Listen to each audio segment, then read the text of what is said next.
सबसे पहले सभी बच्चों से सुप्रभात। और आज इस वीडियो में अपने कक्षा 12 में हिंदी साहित्य जो विषय है आपका, इस विषय की पाठ्यक्रमानुसार जो तीसरी इकाई है, तीसरी इकाई एक पाठ्य पुस्तक है सरयू, और उसके दो भाग है, गद्य भाग और पद्य भाग।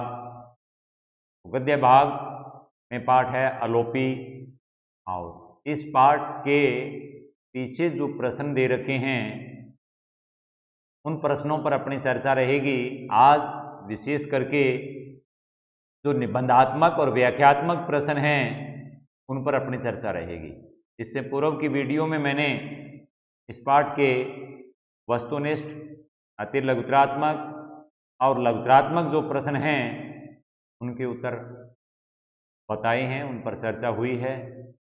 और अब अपनी चर्चा रहेगी केवल निबंधात्मक और व्याख्यात्मक प्रश्नों। तो सबसे पहले देखिए बेटा, प्रश्न को समझने की कोशिश कीजिए। पहले नेत्रहीन, पहला निबंधात्मक प्रश्न है, नेत्रहीन अलोपी ने प्रकृति के रौद्र रूप से भयभीत होता था, न उसके सौंदर्य से बहकता था। प्रत्येक स्थिति में दृढ़ता धैर्य से काम में संलग्न अलोपी का चरित्र चित्रण, यानी उसके व्यक्तित्व का चरित्र चित्रण करना है हमें। अलोपी के व्यक्तित्व का चरित्र चित्रण, विशेषताएं बतानी है मैडम। पाठ का अध्ययन करते हैं, बीच के अंदर ये सारी चीजें आती है। अलोपी अपने आप में क्या है बेटा, हम देखते हैं नेत्रहीन है, लेकिन नेत्रहीन होने के बावजूद भी वो मेहनती है, परिश्रमी है, पुरुषार्थी है बेटा। ये पहली बात है उसकी। इसी गुण के चलते, इसी बात के चलते ही तो वो लेखिका के पास पहुंचता है। अगर ये गुण उसके पास नहीं होता तो वो कभी भी लेखिका के पास नहीं पहुंचता। इसके अलावा उसे आत्मविश्वास है, खुद के ऊपर विश्वास है बेटा। आदमी कोई काम करने में तभी सफल होता है जब उसे अपने ऊपर विश्वास हो। अलोपी को विश्वास है, इसी विश्वास के चलते वो लेखिका के पास पहुंचता है, फिर काम का प्रस्ताव रखता है और उस काम को वो नित्य पूरा भी करता है। आत्मविश्वास भी है। लेखिका के साथ साथ अन्य जो भी है, लेखिका के परिवार में, छात्रावास में मिलने जुलने वाले, उसके संपर्क में आने वाले, सबके प्रति वो सबका आदर करता है, सद्भाव रखता है। यानी यूं कहें, आदर करने वाला और सद्भाव बनाए रखने वाला, यह भी उसके चरित्र की एक विशेषता है, गुण है। मेहनती है, मेहनत करता है, आलसी नहीं है, क्रमनिष्ठ है, क्रमनिष्ठा की भावना है उसके अंदर। इसके अलावा कि जीवन का घटनाक्रम आगे बढ़ता है, चलता है, तो उसके जीवन में बदलाव आता है। भक्तिन उसके जीवन में प्रवेश करती है, और भक्तिन का प्रवेश सिर्फ विश्वास के सहारे होता है।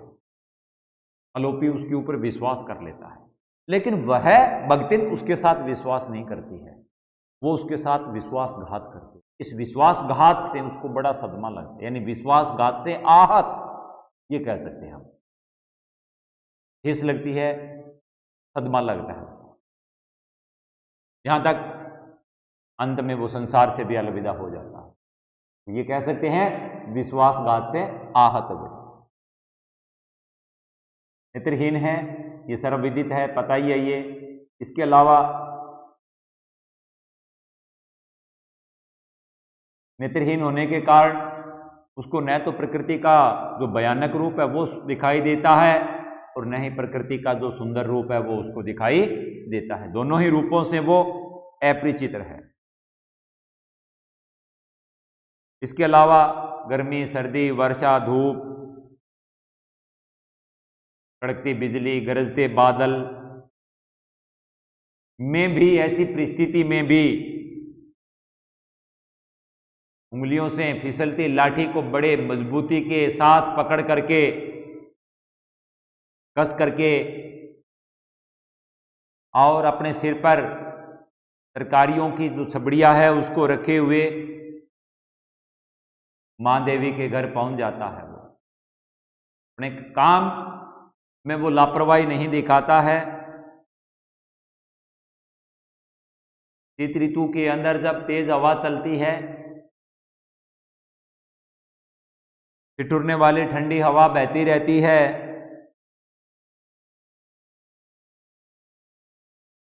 उस समय भी वह एक पतला झीना सा कुर्ता पहन करके उस समय रघु के दांत बज रहे थे सर्दी के कारण, और वह खुद मिर्गी के रोगी की तरह हिलता कांपता हुआ चलता है। अलोपी है वो ऐसा विचलित नहीं होता है। रघु है वो एक पतला सा जीना कुर्ता पहन करके और मिर्गी के रोगी की भांति जिसमें उसके दांत कांप रहे हैं चलता रहता है। किंतु अलोपी अपने दांतों को कस करके पूरी तरह से उसने बंद कर लेता है। तपती गर्मी में भी आंख मूंद करके अपने कदम इस प्रकार रखता है वह जैसे वह उसके हृदय का ताप नाप रहा हो। इसके अलावा होली हो, दशहरा हो, दीपावली हो, वो अपना काम बिना किसी व्यवधान के पूरे परिश्रम के साथ करता रहता है। किसी भी हालत के अंदर वो अपने आप को कर्तव्य से विमुख नहीं पाता है। एक बार समाज के अंदर सांप्रदायिक तनाव फैल गया था, सांप्रदायिक दंगे हुए थे, लेकिन ऐसी स्थिति में भी अपनी जान को जोखिम में डालकर और तय समय पर ताजा सब्जी है वो लेखिका के घर और उसके छात्रावास में पहुंचा देता है। यद्यपि ये उसका दुस्साहस था, उसके इस दुस्साहस को लेकर के लेखिका ने उसे काफी खरी खोटी सुनाई भी थी, लेकिन अपने कर्तव्य से वह विमुख नहीं होता है। तो इस तरह से बेटा इन शब्दों के द्वारा हम अलोपी के व्यक्तित्व का चित्रण है वो कर सकते हैं। प्रश्न संख्या 2 देखिए बेटा, अलोपी देवी की दिव्यता प्रमाणित करने के लिए अलोपी ने क्या किया? अलोपी देवी की दिव्यता यानी भी अलोपी देवी के प्रभाव से, असर से, उसके आशीर्वाद से सारे रोग दोष दूर हो जाते हैं। एक बार का समय था, लेखिका बीमार हो जाती है, बुखार आ जाता है, अपने घर में होती है और वो लेखिका नित्य कर्मानुसार सब्जी देने के लिए आता है, देखता नहीं है, लेकिन लौटते समय जब वो वहाँ से निकलता है तो ब्राह्मदेव को वो नमस्कार करता है। उसे पता चलता है बाद में कि लेखिका बीमार है, तब वो अलोपी देवी के मंदिर में जाकर के और वहाँ से विभूति लेकर के आता है। तो एक बार जब लेखिका ज्वर से पीड़ित थी यूं कहें, और ज्वर के कारण अपने कमरे में वो आराम कर रही थी,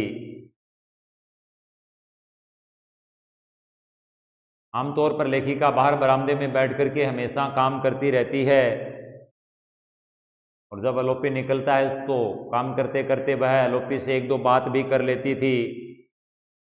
तो इस तरह से अपने नित्य मिलनानुसार अलोपी बरामदे की दिशा में नमस्कार भी करता रहता है। और जब उसे पता चला कि लेखिका बीमार है तो वो अलोपी देवी के द्वार में जाकर के वहाँ से विभूति लेकर के आता है। इसके अतिरिक्त रोजाना वो यहाँ से जब जाता है तो लेखिका उससे 1-2 बात करती है, लेकिन अब इन दिनों के अंदर लेखिका बोलती नहीं है।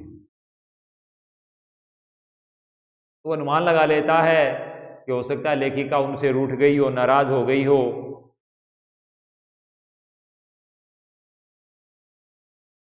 बीमारी का पता चलने पर अलोपी ने सोचा क्या वो चिंतित हो गया बेटा, वो बीमार क्यों है, इस बात को लेकर के वहां से वो विभूति लेकर के आता है। फिर लेखिका को समाचार मिलता है कि अलोपी है वो इनसे मिलना चाहता है। वो आता है दरवाजे के पास आकर के बैठ जाता है और लेखिका को देख करके उसकी आंखों में आंसू आ जाते हैं। उन आंसुओं को वो अपनी बाहों से पहुंचता है, छिछोली से हाथ से उसको आगे खींच करके उसमें गांठ लगी होती है, उस गांठ को वो खोलता है, उसमें से विभूति निकालता है, गुड़िया निकालता है एक।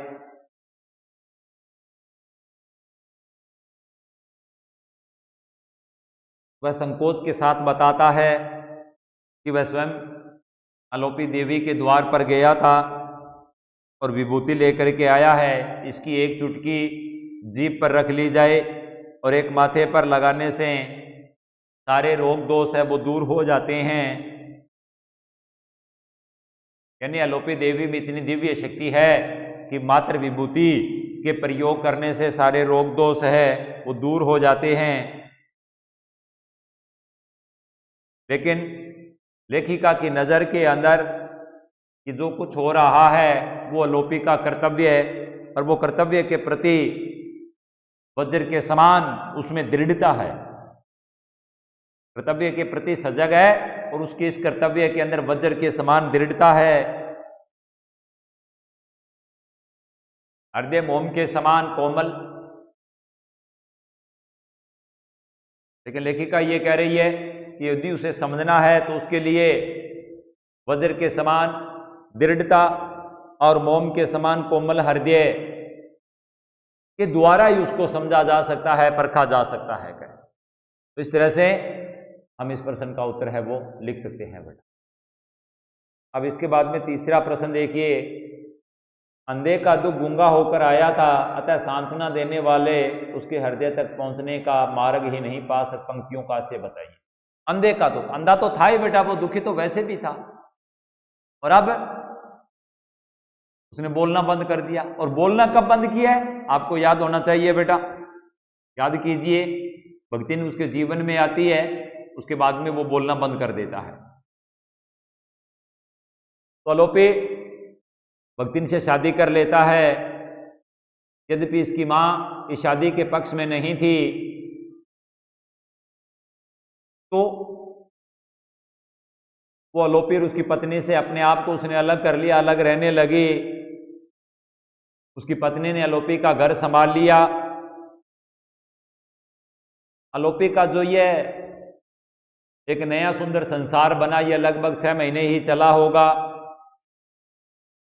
और एक दिन ऐसा आया कि उसकी जो पत्नी थी वो आलोपी के पास जो कुछ भी था, जमा पूंजी, जमीन में गड़ा धन जो भी था उसके पास, उस सब को लेकर के वो वहां से गायब हो गई, रफू चक्कर हो गई।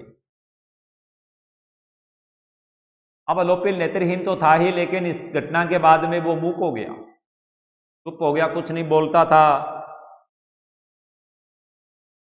यद्यपि आलोपी के नेत्रों की कमी हमेशा उसकी जो जीभ है यानी रचना है वो करती रहती थी। कह सकते हैं कि उसमें ज्ञानेंद्रियों का संतुलन तो नहीं था।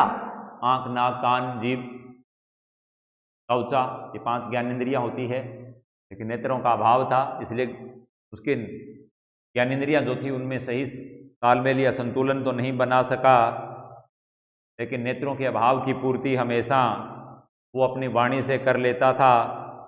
इस घटना से उसके हृदय को बहुत बड़ी ठेस लगी। अब वो पहले की तरह बोलता नहीं था, जैसे पहले बोलता था वो ज़्यादातर चुप रहता था। अंधा तो था ही, अंधे के साथ साथ अब वो गूंगा भी हो गया। उसका दुख अब उस गूंगेपन के रूप में प्रकट होने लगा। जब उसको कोई सांत्वना देने चाहता तो वह उसकी बातों को चुपचाप सुन लेता, कोई प्रतिक्रिया अपनी ओर से वो व्यक्त नहीं करता। सांत्वना देने वाले ये समझ नहीं पाते कि उसकी बातों का उस पर क्या प्रभाव पड़ा है। अब भाई हम किसी से कुछ कहेंगे, अगले का दुख है वो बोल करके हमें बताएगा, तब हम उससे संबंधित बातें उसे कह करके उसको समझाने की कोशिश करेंगे। लेकिन जब तक वो बोलेगा नहीं तब तक हमें क्या पता चलेगा हमारी बातों का इसके ऊपर कोई असर हो रहा है या नहीं हो रहा है, या इसके भीतर क्या है। बोलने से तो उसके भीतर की बातों का हमें पता चलेगा, नहीं बोलने से कुछ भी पता नहीं चलेगा। तो ऐसी स्थिति यहाँ अलोपी की बनी हुई थी। सांत्वना देने वालों को यह समझ में नहीं आ रहा था कि उसकी बातों का उस पर क्या प्रभाव है। सच्चाई यह भी थी कि सांत्वना देने वाले की बातें उसके हृदय पर तक पहुंच ही नहीं पाती थी। मतलब यही है, अगर वो कुछ बोलता तो इसका मतलब सांत्वना देने वाले की बात है वो उसके मन तक, हृदय तक पहुंच रही है।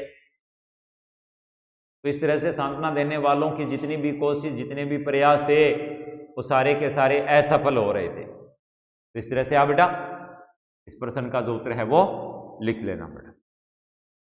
इसके बाद में प्रश्न संख्या 4 देखिए।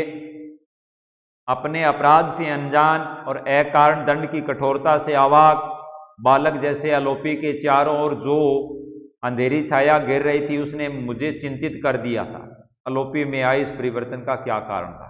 अपने अपराध से अनजान, वे भक्तिन है, वो उसके जीवन से उस भोले भाले ईमानदार कर्तव्यनिष्ठ व्यक्ति के जीवन में जो कुछ था वो सब लेकर के वो चली गई थी। उसने उसके साथ विश्वासघात किया है, जबकि अलोपी ने उसके ऊपर विश्वास करके उसको अपना सब कुछ सौंप दिया था। तो वो गूंगा हो गया था।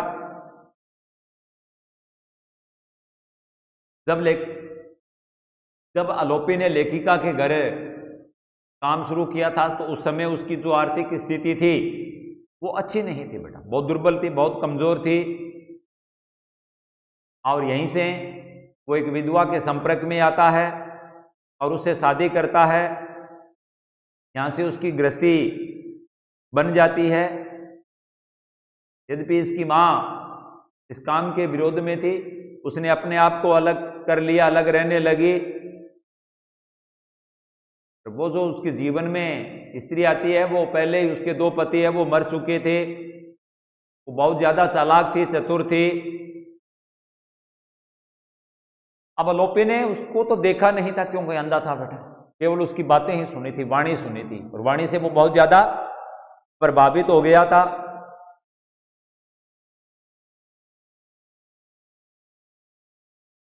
वाणी से हम कौन व्यक्ति कैसा है, किस प्रकार का है, किस श्रेणी का है, उसकी सच्चाई का पता नहीं लगा सकते। अलोपी की जो पत्नी थी उसको चिंता अलोपी को लेकर नहीं, उसकी कमाई को लेकर के चिंता हो रही थी।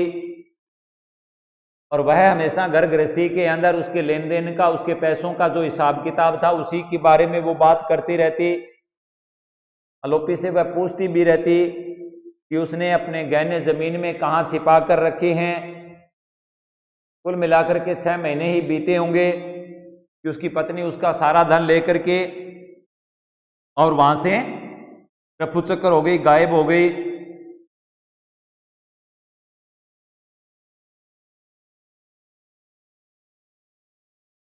की कमाई, उसका गाढ़ा धन, सब कुछ लेकर के वो वहां से गायब हो गए बेटा। अब अलोपी जीवन में खुद जो जमीन के गड्ढे थे उनको देख करके उसकी प्रतीक्षा करता रहता। बाद में अलोपी को सब कुछ समझ में आ गया, उसकी पत्नी उसे छोड़ करके चली गई है। अब अलोपी यह समझ नहीं पा रहा था कि उसका अपराध क्या है। उसको जो सजा मिली है यह है कि उसकी पत्नी उसका सब कुछ लेकर के चली गई है। ये किस बात की सजा है, उसे ऐसा कठोर दंड क्यों दिया गया है, ये सारी चीजें उसके समझ से बाहर थी। और इसका परिणाम यह हुआ कि पहले जो वो बोलता था अब उसने बोलना बंद कर दिया, यानी मूक हो गया। वो अक्सर चुप रहता। इस प्रकार से अलोपी के अंदर जो ये परिवर्तन, बदलाव आया, इसको देख करके तो लेखिका को उसको चिंता होने लगी, यानी लेखिका चिंतित थी। लेखिका को अलोपी के साथ होने वाले किसी अनहोनी की भी चिंता होने लगी थी बेटा। इस तरह से आप इस प्रश्न का जो उत्तर है वो लिख सकते हो बेटा। अब आगे प्रश्न है 5वां बेटा, दे रखा है संस्मरण में से चित्रमयी भाषा के प्रयोग के अंक संकलित कीजिए बेटा। ये कोई परीक्षा की दृष्टि से उपयोगी प्रश्न नहीं है, इसलिए ऐसे प्रश्नों पर कोई माथापच्ची करने की, अनावश्यक समय खर्च करने की आवश्यकता नहीं होती है। इसके बाद में हम चलते हैं प्रश्न संख्या 6 पर, जहां व्याख्यात्मक प्रश्न दे रखे हैं। पहले जो व्याख्या है और इस व्याख्या की, इस गद्यांश की पहली लाइन, इस वर्ष का, ये वर्ष नहीं है, मैंने पूर्व में भी आपको सही करवाया, वर्ग पढ़ना पड़ा, वर्ष की जगह वर्ग। इस वर्ग का जीवन खुली उसे और अधिक उलझाने लगता है। ये देखिए बेटा आप प्रश्न संख्या 104 पर,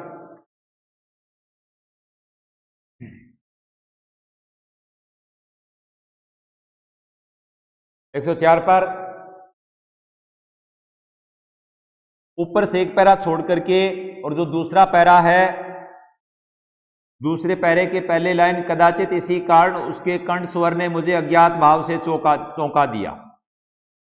अब यहां से शुरू होगा बेटा, इस पंक्ति के बाद से ये गद्यांश शुरू होगा, इस वर्ष का यानी इस वर्ग का जीवन।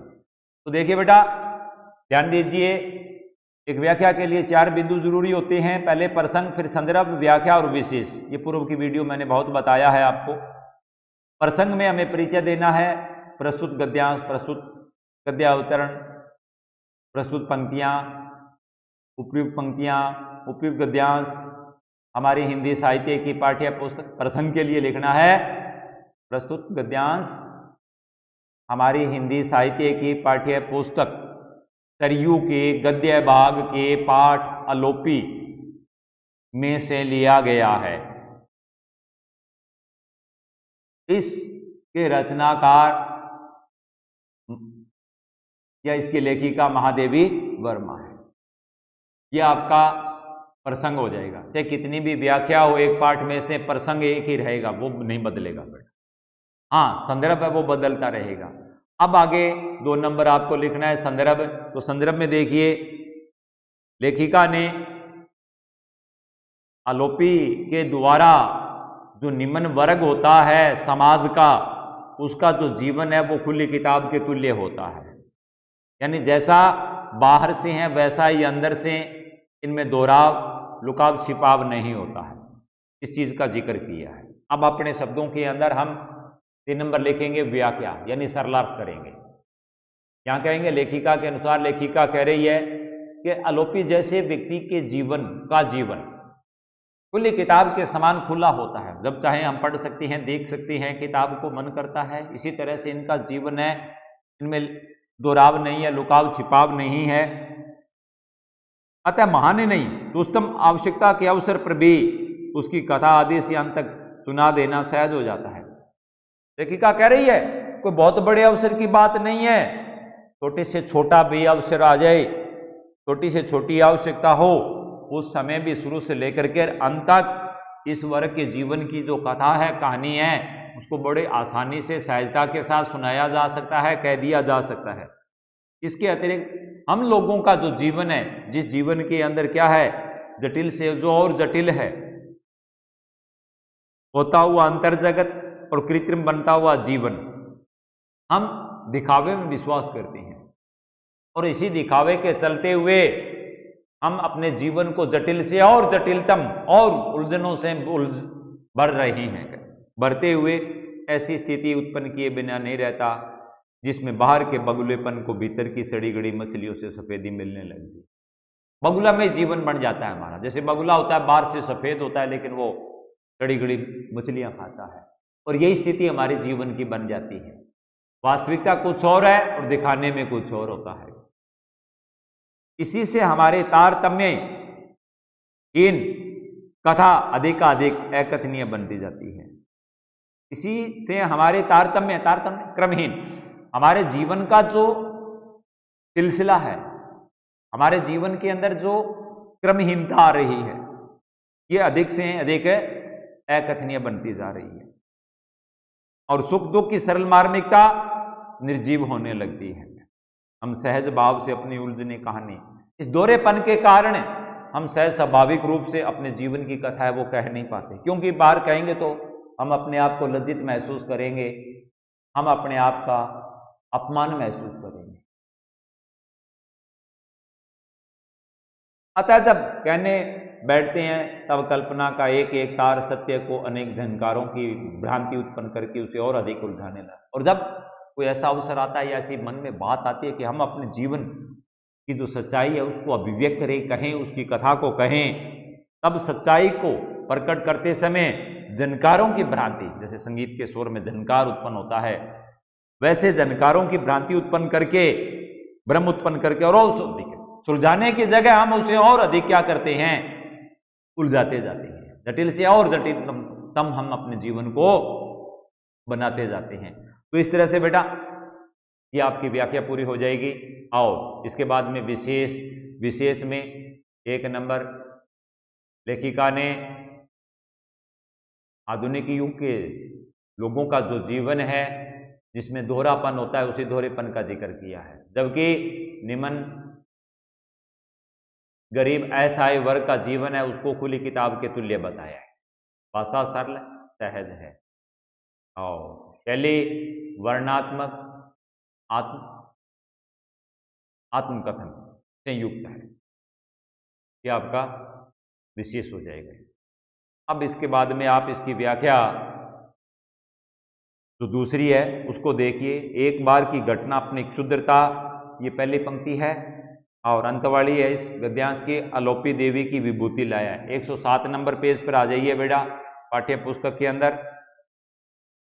एक बार की घटना, ये तीसरा जो बड़ा पैरा इसमें देखिए, प्रसंग एक रहेगा और संदर्भ में आ जाए, प्रसंग एक रहेगा, संदर्भ लिखना है बेटा। तो हम यहाँ कहेंगे लेखिका एक बार बुखार से पीड़ित थी और लेखिका के प्रति जो लोपी का विश्वास था, उसी विश्वास के चलते अलोपी देवी के द्वार में जाकर के वहां से विभूति लेकर के लेखिका के पास वो लेकर के आता है और उनसे कहता है एक चुटकी जीभ पर और थोड़ी सी माथे पर लगा लें तो आपके सारे रोग दोष दूर हो जाएंगे बेटा। ये उसका विश्वास था। इसके बाद में व्याख्या के अंदर लेखिका के अनुसार एक बार की बात है कि अपने छोटी सी घटना थी, लेकिन वो छोटी सी घटना लेखिका के लिए गुरु का मतलब बड़ा, यानी बहुत बड़ी साबित हुई। बुखार से पीड़ित थी, कई दिनों तक बरामदे को नमस्कार करके अलोपी ने रघु से कह दिया कि लगता है तो गुरुजी लेखिका है वो मेरे से नाराज हो गई है, पहले की तरह मेरे से कुछ भी इन दिनों में पूछती नहीं है। लेकिन जब उसे सच्चाई का पता चला कि मैं बीमारी के कारण बाहर आ नहीं सकती, यानी मैं बीमार हूं, तब वो बहुत ज़्यादा दुखी हुआ, चिंतित हुआ।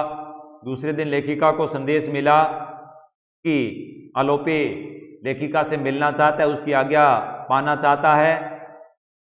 उस पीड़ा के अंदर, उस कष्ट के समय मुझे हंसी आई, मैं अपने आप को रोक न सकी। अंधा लोपी असंख्य बार, हजारों बार आज्ञा पाकर भी मुझे क्या दे सकता है, मेरा क्या भला कर सकता है। फिर अलोपी अंदर आया, अंदर आकर के नमस्कार किया, टंटोलता दहली के पास यानी दहलीज के पास बैठ गया। अपनी धुंधली शून्य आंखों की में जो आंसू थे उनको बाजू से साफ किया और अपने पीठ पर जो पिछोरी थी उसमें से गांठ को खोल करके उसमें से थोड़ी सी विभूति निकाली और उसने अपराधी की मुद्रा से बताया कि वो अलोपी देवी के दरबार में गया है, वहां से ये विभूति लेकर के आया है। उनके बेटा इस बात को यहां तक आप सरलार्थ हो जाएगा। और फिर इसके बाद में इसका विशेष में 1 नंबर, लेखिका ने अलोपी के हृदय के अंदर लेखिका के प्रति जो सद्भाव है उन सद्भावों का जिक्र किया। 2 नंबर शैली है ना, भाषा है वो सरल है, सहज है, प्रभावमयी है, और शैली है वो वर्णात्मक और आत्मपरक रही है, वर्णात्मक और आत्मपरक। तो इस प्रकार से ये शैली हो जाएगी। तो ये थे बेटा इस पाठ के, अलोपी पाठ के प्रश्न जो इस वीडियो के अंदर पूर्ण हो चुके हैं। और अब हम अगली वीडियो के अंदर अलोपी पाठ से जो अगला पाठ है गद्य भाग का, उस पर चर्चा करेंगे। तब तक के लिए धन्यवाद।